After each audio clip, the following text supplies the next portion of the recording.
ধর্মনগরের কদমতলা ব্লকের কালাগাঙ্গের পার পঞ্চায়েতের রাস্তা এবং ড্রেন নির্মাণে আর্থিক অনিয়মের অভিযোগে সরব হলেন স্থানীয়রা। অবিলম্বে দোষীদের শাস্তি এবং নিয়ম মেনে নির্মাণ কাজ সম্পন্ন করার দাবি জানিয়েছেন তারা। সিপিএম পরিচালিত কদমতলা ব্লকের কালাগাঙ্গের পার গ্রাম পঞ্চায়েতে উন্নয়নমূলক কাজের নামে ব্যাপক অনিয়ম ও লক্ষাধিক টাকা আত্মসাতের অভিযোগ উঠল। এই ঘটনাকে কেন্দ্র করে ক্ষোভ তৈরি হয়েছে স্থানীয় বাসিন্দাদের মধ্যে। অভিযোগ, ব্রিক সোলিং রাস্তা মেরামত থেকে শুরু করে ড্রেন নির্মাণ, একাধিক প্রকল্পে বড় অঙ্কের ওয়ার্ক অর্ডার দেখিয়ে বাস্তবে অসম্পূর্ণ ও নিম্নমানের কাজ করা হয়েছে। গ্রামবাসীদের দাবি, প্রায় 3,35,089 টাকার ওয়ার্ক অর্ডারের আওতায় এলাকার বিভিন্ন রাস্তা সংস্কারের কাজ দেখানো হয়েছে, কিন্তু বাস্তবে অধিকাংশ ক্ষেত্রেই কাজ আংশিক অবস্থায় ফেলে রাখা হয়েছে। এর ফলে বরাদ্দ অর্থের একটা বড় অংশ যথাযথ ব্যবহার না করে আত্মসাৎ করা হয়েছে বলে তাদের অভিযোগ। সবথেকে বেশি দুর্নীতির অভিযোগ উঠেছে 3 নম্বর ওয়ার্ডে। স্থানীয়দের দাবি, পঞ্চায়েত প্রধান মমতা বেগমের বাড়ির সামনে দিয়ে যাওয়া ব্রিক সোলিং রাস্তা সংস্কারের জন্য প্রায় 4,000 ইট বরাদ্দ করা হয়েছিল, কিন্তু মাত্র 1,200টির মতো ইট ব্যবহার করে কাজ সম্পূর্ণ দেখানো হয়। পরে গ্রামবাসীদের ক্ষোভের মুখে আরো কিছু ইট এনে কাজ শুরু করা হলেও তা শুধুমাত্র প্রধানের বাড়ির সামনের অংশে সীমাবদ্ধ রাখা হয়েছে বলে অভিযোগ।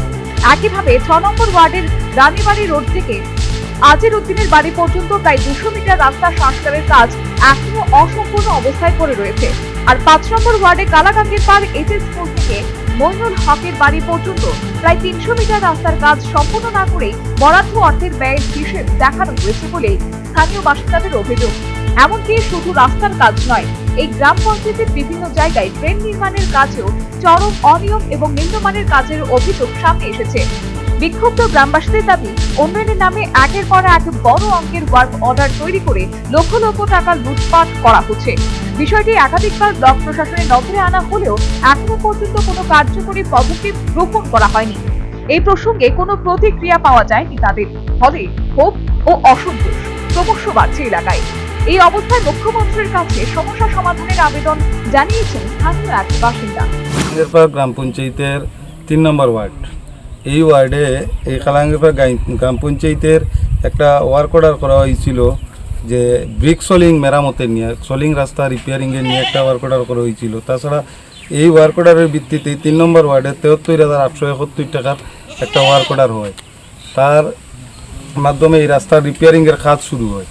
হঠাৎ পঞ্চায়েত সেক্রেটারির সঙ্গে যোগাযোগ করার পরে জানা যায় যে এই রাস্তা 3 নম্বর ওয়ার্ডের এই রাস্তা রিপেয়ারিংয়ের লাগি প্রায় 4,000 ইট এবং কিছু অর্থ প্রদান করা হয়েছে।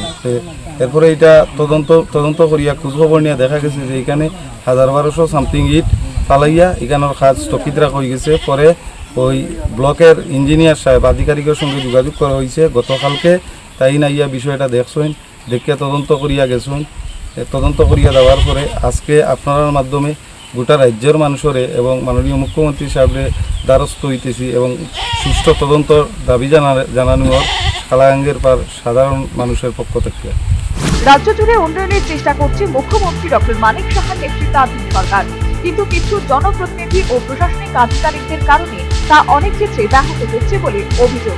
এক্ষেত্রে আবার অভিযোগের তীর সিপিএম পরিচালিত গ্রাম পঞ্চায়েতের বিরুদ্ধে, যারা দিনরাত বিজেপির বিরুদ্ধে দুর্নীতি ও অনিয়মের অভিযোগ আনে। যদিও এখনো পর্যন্ত এই অভিযোগের বিষয়ে কোনো প্রতিক্রিয়া পাওয়া যায়নি পঞ্চায়েত কর্তৃপক্ষ ও স্থানীয় প্রশাসনের। এখন দেখার সংবাদটি প্রকাশিত হওয়ার পর রাজ্য প্রশাসন বা মুখ্যমন্ত্রী এই বিষয়ে কি ব্যবস্থা। Bureau report, news Bangla. Step into a place full of new ideas and opportunities at Techno India University Tripura, where you learn, grow and build your future. A place that truly helps your dreams become a reality.